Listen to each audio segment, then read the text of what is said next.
Yeah, let's go ahead, Leeza, take it away. Okay, all right, we made it to 4:30 on a Tuesday afternoon. Welcome, everybody. I'm Leeza Garber. I'm so excited to be here with Scott Olson presenting for you today. And our presentation title today is Putting the NICE Framework to Work, Hiring Cybersecurity Talent that is highly able and not just highly skilled. All right, pop to the second slide, if you would, please. So this is the roadmap ahead, what we'll be working through in the next 3/4 of an hour or so. We'll touch a little bit on what we see in the 2020 cybersecurity hiring landscape. And then we're going to start launching through our process for starting with the NICE framework and using that as the good solid foundation for finding the teams that you need. And part of the critical piece of this is really looking at the human element in your cybersecurity team. So we'll be talking about the human element, and particularly as it relates to building and leveraging and getting the highest performance possible out of your cybersecurity teams. And then, not as a theme, but sort of as one of our key conclusions, diversity is a popular thing nowadays, and it's an important thing to do, certainly from a moral standpoint. But what we found is we have interacted with and interviewed experts across the cybersecurity world, and certainly the cybersecurity HR world. If you don't have a diverse team, you're going to fail. Uniformity in the cybersecurity world is a fail that is going to cause you real damage. And so we will show you how to build that diversity in a functional way through our process. Next slide. So here are Scott and my glamour shots, and I just want to give you a bit of background on us so that you can see that we do know what we're talking about today. So I'm Leeza Garber. I'm an attorney. I specialize in cybersecurity and privacy law. I was in-house with a digital forensics and cybersecurity firm for many years, and I currently teach internet law at the Wharton School at University of Pennsylvania, and I'm also teaching information privacy law at Drexel University's Law School, also in Philadelphia. And really, my background is in cybersecurity, privacy, social media, and I am published in a variety of outlets, and I'm a talking head for national news on issues relevant to cybersecurity and privacy. I'm also a co-founder and partner in Can Trust Will LLC, along with Scott. So my trajectory is similar, but at the same time different. I am also an attorney, but I haven't practiced law in several decades. My trajectory started as a teenager when I was a climbing guide out west in the Seattle area. After school and law school, I became a career prosecutor, a state prosecutor in Washington State. I was a trial attorney for about 6 years, and then got recruited and transitioned to the FBI in the mid-90s. And the reason that I transitioned to the FBI is because I found out about the counterintelligence mission. So I went from being a state prosecutor in Washington State to being assigned to the Manhattan office of the FBI, chasing Russian military intelligence officers, the GRU officers you hear about in the news these days, around the UN community. I did my time at headquarters in Washington, DC, came back to New York as a supervisor and then a frontline executive in both the intelligence division and then the counterintelligence division. Decided to go overseas, so I became the legal attaché in Baghdad, Iraq, and I lived in the Middle East from 2013 to 2015. Came back to headquarters and finished out my time as a senior program manager in human resources. So today, after nearly 4 years of sort of my third act post 27 years in government, I founded an HR company called Glenhaven International. I'm the CEO of a practical strategic think tank called Olson Strategic Initiatives. And with Leeza, I'm co-founder and partner of Can Trust Will LLC. Okay, we can go to the next slide. So let's get started. And I'm sure many of you came here thinking, okay, now I'm going to know exactly how to hire somebody in cybersecurity. And it's a problem that we're seeing across the government, across the private sector. You can see on this map, the ratio of cybersecurity professionals to cybersecurity job openings is 1.8. The national average for jobs is 3.7. It is a dismal picture right now if you're trying to hire someone in cybersecurity. It is very difficult. I have some other statistics to back me up just to share. CyberSeek, which is a phenomenal project supported by NICE. It focuses on supply and demand in the US for the cybersecurity job market. And they found that there were approximately 500,000 open cybersecurity job listings from June of last year through May of this year. In addition, the Bureau of Labor Statistics for the US reports that the job market for information security analysts and related cybersecurity positions are growing at a rate of about 32%. Employment of information security analysts is projected to grow 32% from 2018 to 2028, much faster than the average for all other occupations. So really what these show is that cybersecurity is growing. We don't have enough supply to keep up with demand if we keep looking at supply the way that we are. Famous statistic from Cybersecurity Ventures is that the number of unfilled cybersecurity jobs is expected to grow by 350 million. And that's from 2013 to 2021. I'm sorry, 350%, from 1 million positions to 3.5. And the real issue that we're encountering is that even if you don't have cybersecurity on your radar, somebody in your IT team is handling cybersecurity. And one of the things that Scott and I want to explore is how you look at what technical skills are really necessary versus what kinds of behavioral characteristics and abilities allow people to become successful cybersecurity professionals within a certain atmosphere, within a certain team. And one of the things I really want to do with this slide is to paint a more positive, optimistic photo in tying in the theme of this conference overall, which is the new decade, new solutions, meaningful actions for an evolving cybersecurity workforce. And really, it's not about where you got your degree from, how many certifications you have, or any of those things. It's really about being passionate about the field. It's about being dedicated to the work. And it's being able to work within an organization that has unified goals. The reason that I became so involved with cybersecurity hiring as an attorney is because I was in-house counsel. And as in-house counsel, I was forced to interact with every sector of the business to ensure that everything ran smoothly. The same thing is obviously true for cybersecurity, and that's why we have to look at the human element and not just the actual nitty-gritty skills. And I think I'm ready to go on to the next slide.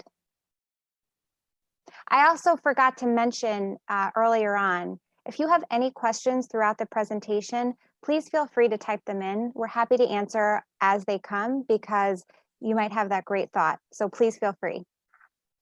Yeah, and I'll just echo that. I think it's really important as you have the questions, you go ahead and shoot them out to us because we want to make sure that we understand what's at top of brain for you guys. And it won't be disrupting our flow. We like the running gun battle. So if we're talking about, okay, the human element and you know, we need people that have this remarkable skill set, and the skill set is complex.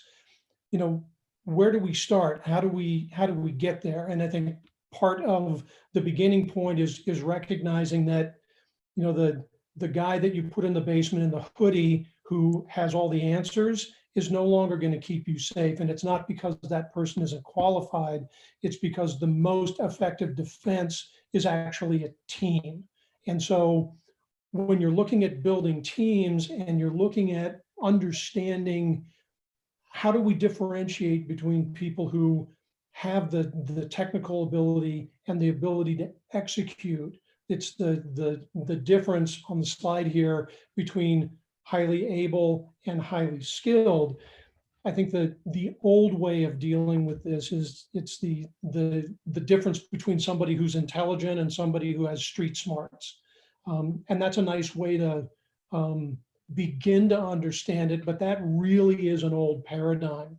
The notion of the, and I don't mean to sound pejorative, but the notion of the computer nerd, it's not about nerdiness. It's not about how you dress. It's not about how you behave necessarily. It's about how you interact. It's about making sure that you have the skill set, but you're also able to execute on that skill set. And what we find right now is that the most capable cybersecurity defense teams are the ones who closely interact as a team. And so you're going from high skill to how you execute on those skills to how do the individuals interact with each other. And that's really what we mean by the human element, and how and why it's important to understand that you're hiring humans, not machines, and that the human element, the way a person behaves when it's sunny out versus the way they behave when it's raining out, is critical. There's a lot of debate in the world now about what cybersecurity is going to look like in 5 years. And there are sort of two general camps. One is AI is going to handle everything, and the other is humans are going to handle everything.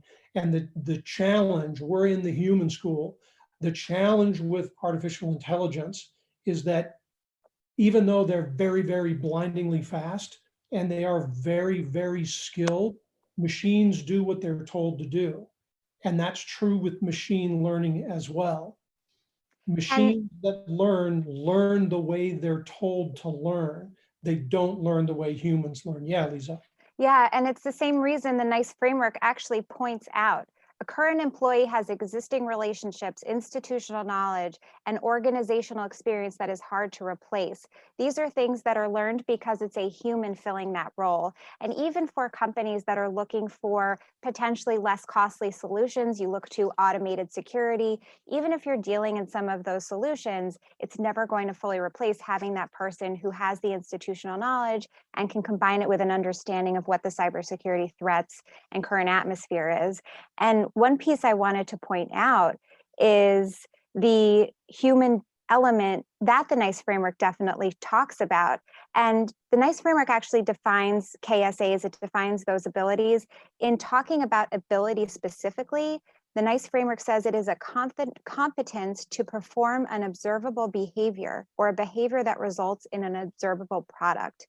And the piece that we're trying to connect to that idea is that it's what happens, as Scott says, when it's a rainy day. So you have the skill, we know you can do it, but when things are getting really hectic, what will you actually do? And the idea of these integrated teams is vital to how cybersecurity functions in an organization. So what we're talking about is laying the NICE framework over the human teams that exist to actually get the job done. And the NICE framework goes through tasks, the different pieces of every job role, and we like to coordinate those with the will qualities. And you'll hear Scott and I talking about can, trust, will quite a bit throughout this presentation. Scott's going to get into it a bit more in the next slide, but really, what tasks will someone get done? What can they get done versus what will they get done? And the NICE framework is a starting point for understanding what has to get done. And then we move forward to see how the human element interacts within that framework. So Scott, I'll let you take it away from there. So let's go to the next slide and dive into the process. So we've talked a little bit about the challenges, but what's the answer?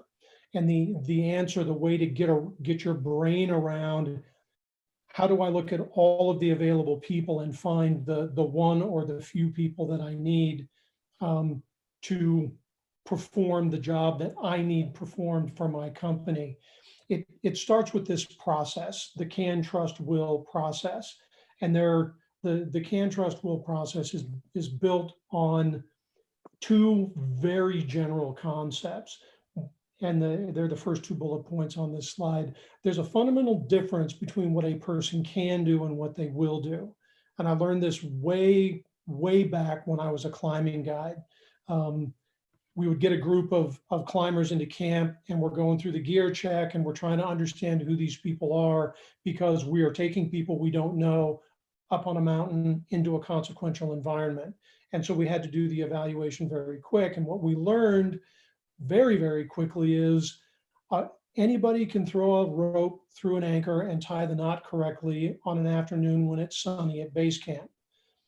But a lot fewer people are going to go move to an anchor on a 45-degree glacier after a fall when they've torn their knee and someone is hanging vertically and needs to be saved, move across a glacier in a snowstorm, put that rope through the anchor and tie the knot.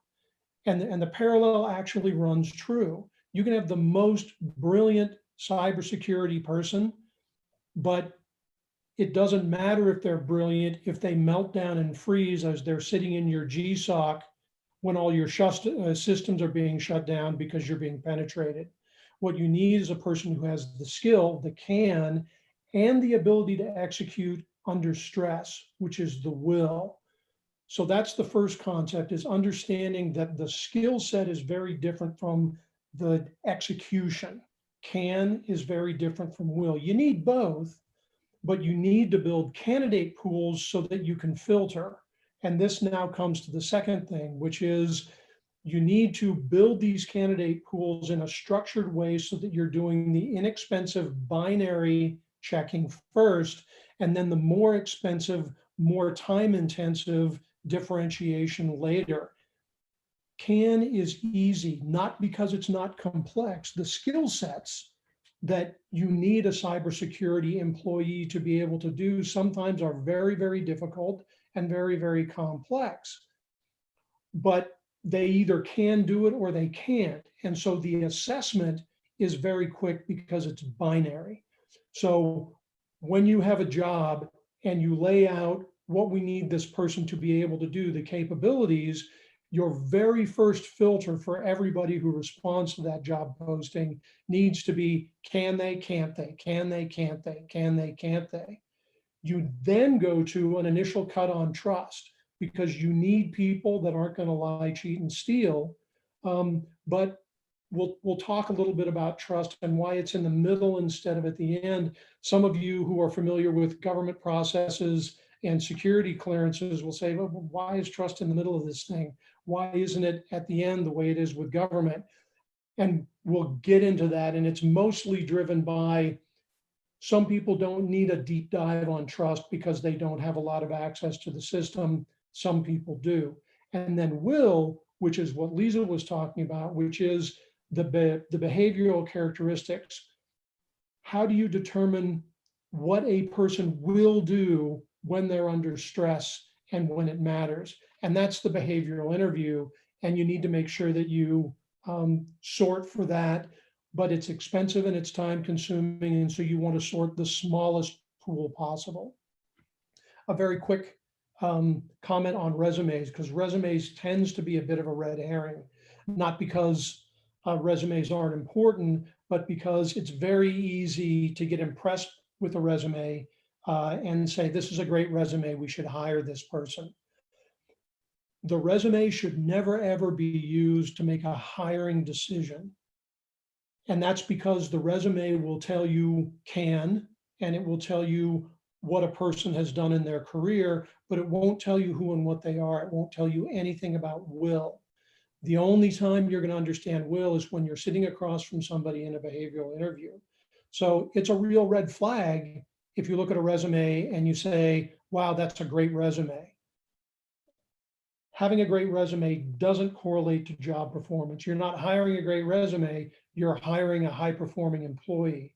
So use the resume, but use it to differentiate for the capabilities and use it as a decision marker to grant interviews, but never ever hire a person on a resume. Everyone has a story, and I can hear the keyboards clacking now. I hired a great guy. And there are examples. The 100 to 1 examples you don't hear, for every one good hire off a resume, there's 100 where, why did we hire this guy? So be careful with how you use resumes. Use them for what they're good for, which is can. But understand that the critical piece of this is the behavioral characteristic set, which is will. What have I missed, Leeza? Or do No, we? there's just, it's when we talk about resumes, and Scott and I recently spoke with someone who's a security architect, and she's with a financial institution. And she mentioned how she was spearheading a hiring effort within their team. And they ended up hiring a woman who, based off her resume, she said they never would have hired. And it's because she didn't have she didn't have all of the qualifications in the resume. But when they actually got to sit down and speak with her, because of the things that were indicated by her resume, they found out that she can do all of the things they needed and could be trained up to reach the level of can they did need in the future. And so there's a little wrinkle in that resume piece, which Scott and I don't have enough time today to talk about. We could have a whole other seminar on it, but just to point it out, and it's something we're seeing really being talked about and gaining steam in the field, is just because you have an educational credit or you have years of experience, there's different ways to measure can. And so I can say this as a professor. I know Scott can say it with experience. There's different ways to measure can. And there are certainly ways to train someone up who has the will. And that's just a little piece I'd like us to remember, especially related back to the statistics I talked about earlier. It can seem like the hiring pools are pretty shallow, but that's because we're not looking deep enough for the people that really can get the job done, because they will do it. Let's pop on to the next slide. I think you've already addressed some of that, Leeza. Okay. So how the NICE framework addresses can and knowing the human element you need. So this is really a foundational look at how you actually can apply the NICE framework. The piece here is we need to understand what our cybersecurity needs actually are. And the way to assess that is to really audit what our organization looks like. I remember getting a call from a company, a small hedge fund in New York, that said, we have someone penetrating our network. We know it because somebody's accessing our database from a state in the Midwest. And we don't have any employees in the Midwest. We're in New York City. And I said, well, okay, give me an overview of some of your security practices so I can better understand what's going on. And one of the first pieces this gentleman shared with me was that they all used their middle names as their passwords to log into the system. It was a common practice within their tiny firm. Everybody knew it. So what happened? An ex-employee moved out to the Midwest, knew their practices, and was able to log in pretty easily.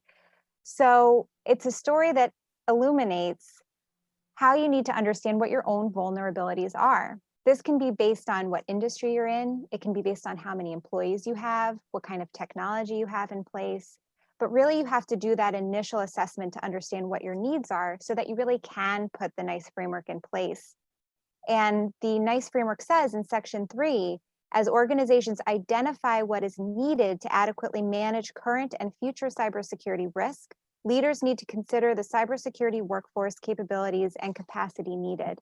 So we're talking about the foundational can, what skills you really need, and then the human will that will carry it out. So we're talking about really basic cybersecurity principles here. What do your current employees handle related to cybersecurity? I mentioned how IT sometimes takes on the responsibilities of cybersecurity, especially in smaller budget companies. But then you're talking about the specific threat landscape. Healthcare looks different than finance, looks different than chemical manufacturing. Talking about relevant new technologies as well. The Internet of Things is something that's actually brought a number of concerns to industries you would never think. I know as an attorney, the Pennsylvania Bar Association actually sent out a guidance piece about taking client conference calls during the pandemic from home in front of smart devices. The concern was that this violates confidentiality. So there are pieces to understand about cybersecurity, which is constantly evolving. But finally, it comes down to what your data actually looks like. So what are your data sources? What does it travel through your organization? Who touches it? And what do you do with it?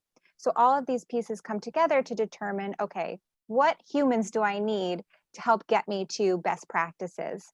So it's really, in order to know what we don't know, we have to help each other, which in essence comes back to my thought earlier that as in-house counsel, I was chatting with everybody across the organization. The same thing is true for cybersecurity. You have to know what's happening in HR versus sales versus manufacturing. All of those pieces have to come together to know what you actually do need in terms of can. Yeah, and I think just to add on that before we hop to the next slide, and I do want to address the comment in the chat, which is fantastic and really thoughtful and gets us part of the way down the road we want to get to. So thank you, Scott, for the comment. The appendices in the NICE framework really parse out a lot of can and a lot of will. And so as you're looking at your current employees and what the skill sets are, as you're looking at your threat landscape, and as you are identifying the new technologies that you need to bring in, it's a foundational resource as you are figuring out what you need to look for in specific position players in your company. So if we can pop to the next slide really quickly.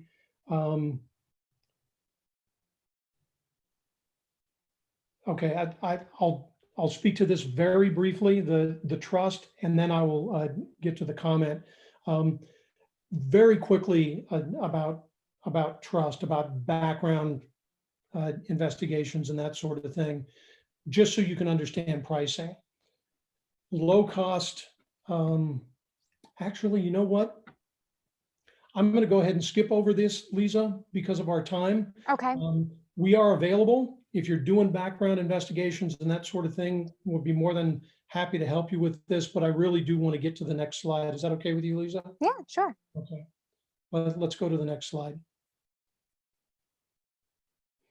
So the power of will in cybersecurity teams. If everybody hasn't gone into the chat, please go into the chat. The process that we recommend for behavioral interviewing and for differentiating between those who will perform the behaviors that you need and those who probably will not. The critical piece here is to understand that the behavioral interview has to be structured. And it has to be structured so that you're not just having a conversation that asks behavioral questions, but you are asking specific behavioral questions that are designed to trigger a discussion related and relevant to the specific things that you need that person to do. And so the example is cheese, which seems pedestrian, but bear with me. If it's really important that you have somebody who understands cheese, the last thing you want to do is ask them what they know about cheese, because they're not going to give you a good answer. If you really want to understand what somebody knows about cheese and how they feel about cheese, talk to them about breakfast. Don't ask them, when's the last time you had a great cheese sandwich? Ask them, what did you have for breakfast yesterday? And what's the best breakfast you ever have? And would you put cheese on eggs Benedict or would you not? And so you're talking to them about something that is global and unified, and you're extracting from them in the course of that conversation things that are relevant to you.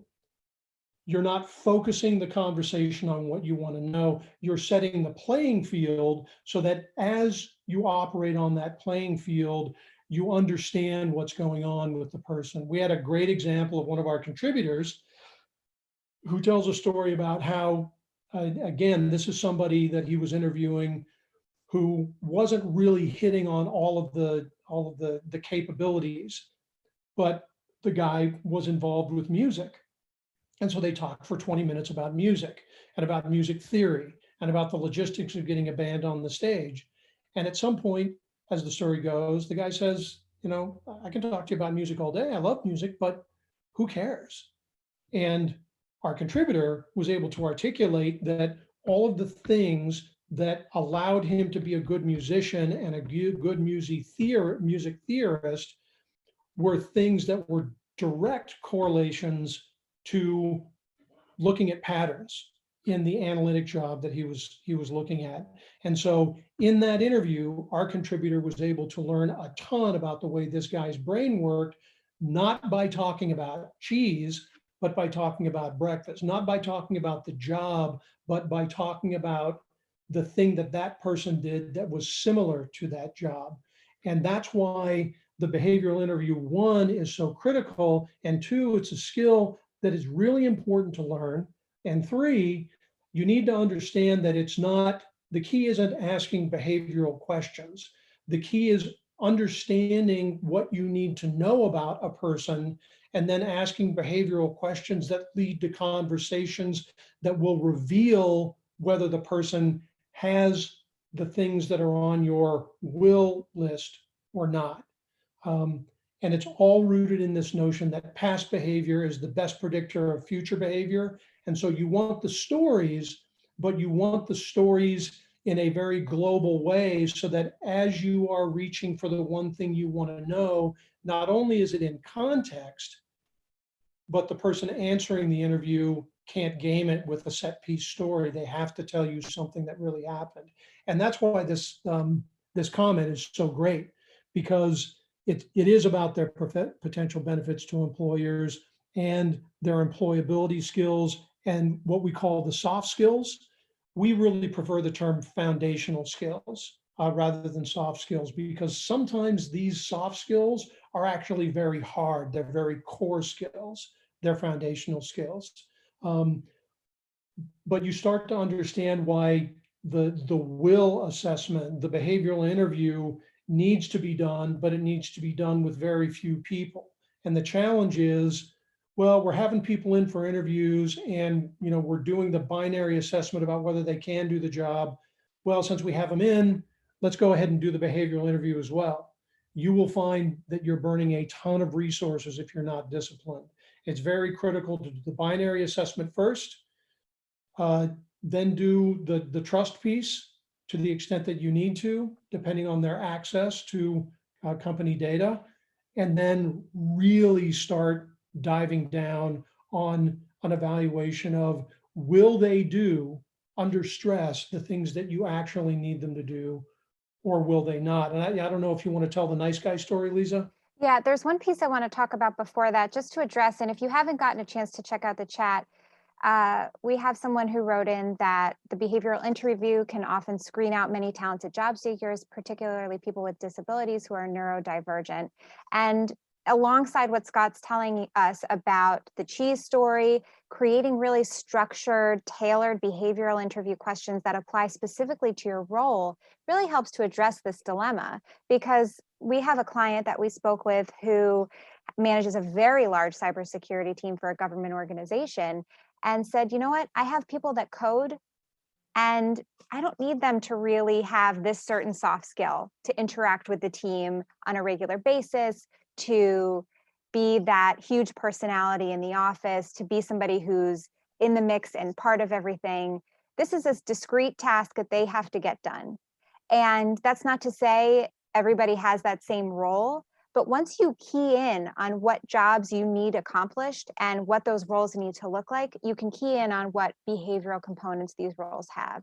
And so that's how I would answer that question. You need to be specific and understand foundationally what your company needs and what your team needs to look like. And that's what the behavioral interview, if done right, is extremely innovative, because behavioral interviews have looked the same for decades.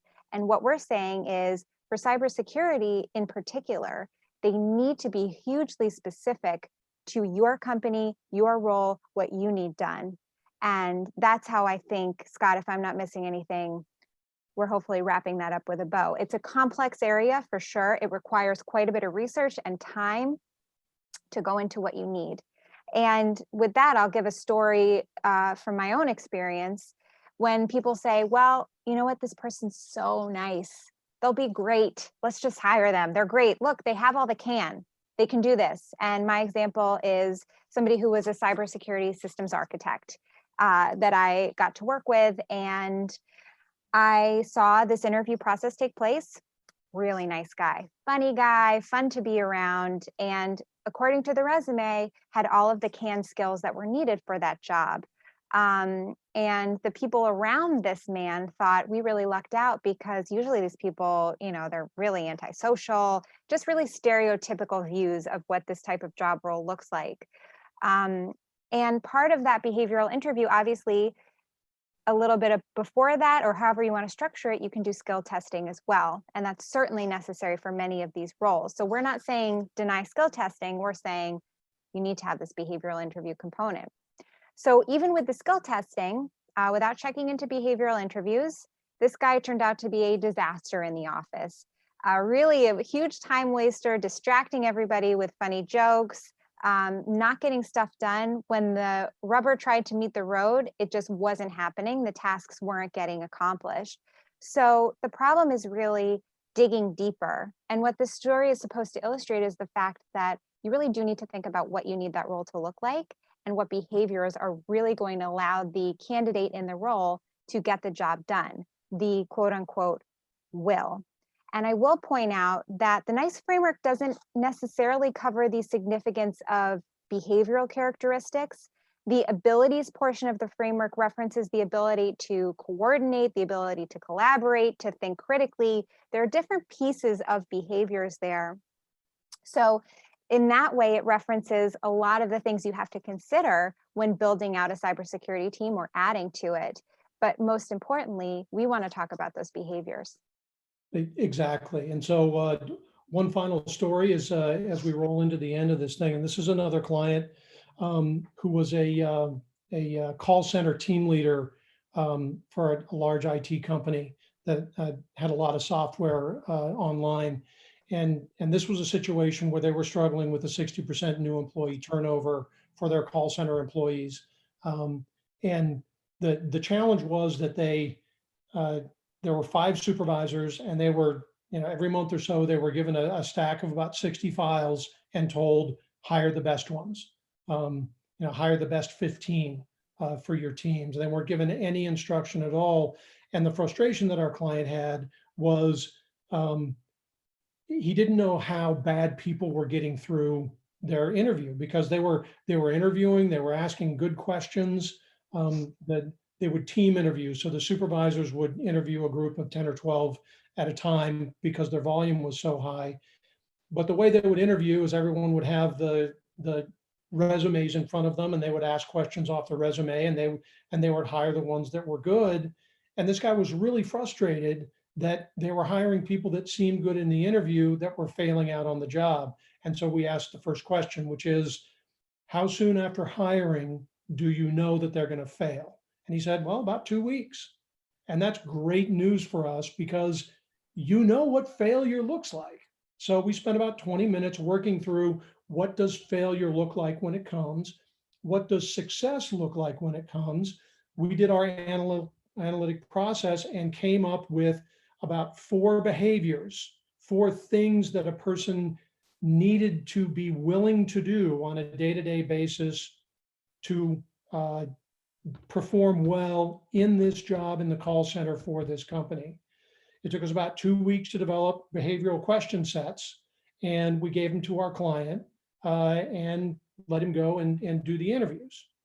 We got a call about 2 months later, and he was actually thrilled, but the story he told us was very revealing. He said, I got into the next interview and everybody started asking their questions. And then as soon as I asked the first behavioral question, tell me about a time when, the room got quiet.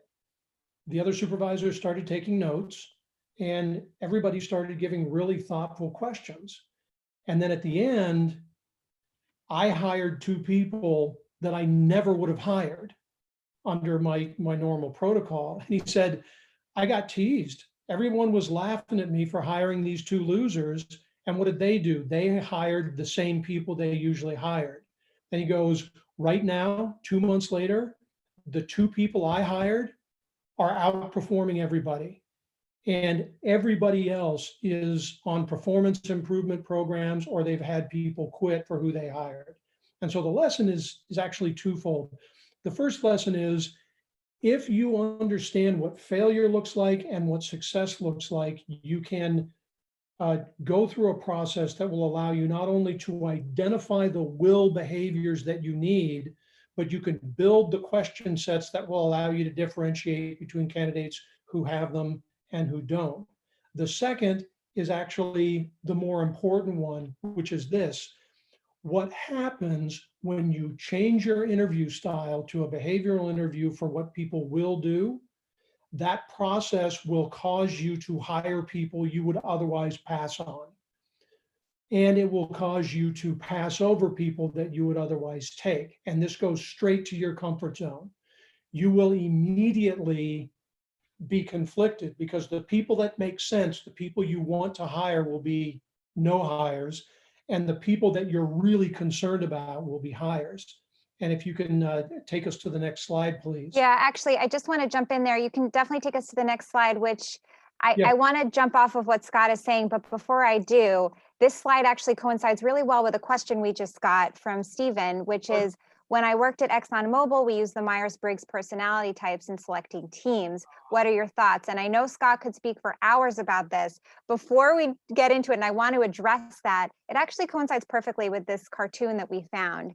So we're looking for managers that demonstrate high levels of emotional intelligence. Here, please try on this mood ring. I'm not saying that we call personality tests because there are many of very high caliber mood rings. But Scott, why don't you get into answer Stephen's question for a minute, and then we'll finish up with the important piece of diversity. Thank you so much for this question, Stephen. We love this question because it makes a really important point, which is Myers-Briggs is one of several really good programs out there that will give you a personality type. And that's really, really good for self-reflection, for understanding yourself. Even some, leader development programs will start with understand yourself, understand your people, and then start working on teamwork. There is a fundamental difference between personality characteristics and behavior characteristics. It's the notion of you can not like somebody and still work for them. A behavior characteristic is what a person does. A personality profile is who they are. And why this is so important is who a person is does not correspond to success in the job. It doesn't correspond to performance. Behavior characteristics, like you find in some of the nice framework descriptions and what we're talking about in Will, behavior characteristics correlate to job performance. Personality does not. Soccer team. You can have a short, fat guy and a tall, thin guy, and they can both be great goalies.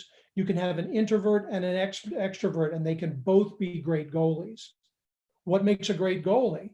Somebody who focuses on plugging that goal and making sure no balls get by. It's the behavior that matters, not whether they're an introvert or an extrovert. And so the key here is correlation. So if you use Myers-Briggs, if you use some of these personality assessments, we're not recommending that you go to your HR department and say, hey, we heard these guys at NIST, throw that away and let's do something different.